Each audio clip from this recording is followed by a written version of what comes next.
Thank you, Mr. Chairman. Thanks for holding this in hearing. Most people don't know how important general aviation is to the economy and the people of the United States, and I'm pleased to be able to highlight that here today, talk about the future of the industry,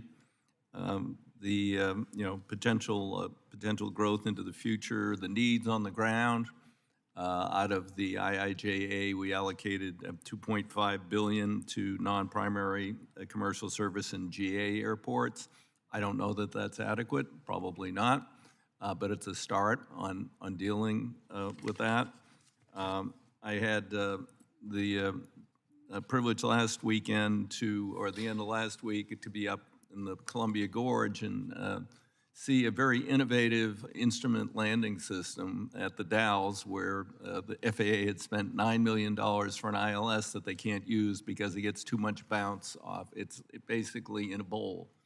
But this other system developed by a company called ANPC, used a lot by the military, and they're trying to get updated certification from the FAA.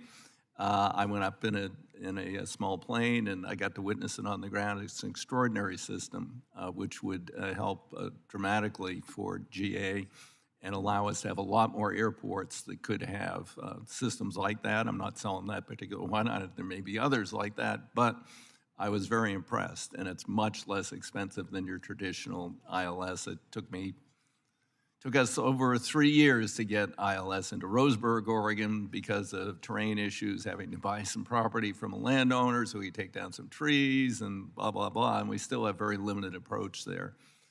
So I think there are ways, and I'll be interested in any ideas people have that will help facilitate that kind of safety. Safety overall is better over the last 20 years, but we're not there yet.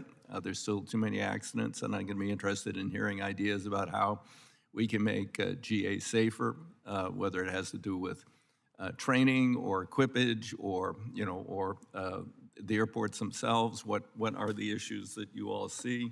I'm going to be interested to hear about the Eagle Initiative, and coming from the 9th largest state in the union, GA is very, very important to Oregon and most other Western states. Not to say it isn't important everywhere in America, but for us, it's kind of a lifeline. So thanks for being here today. Look forward to testimony.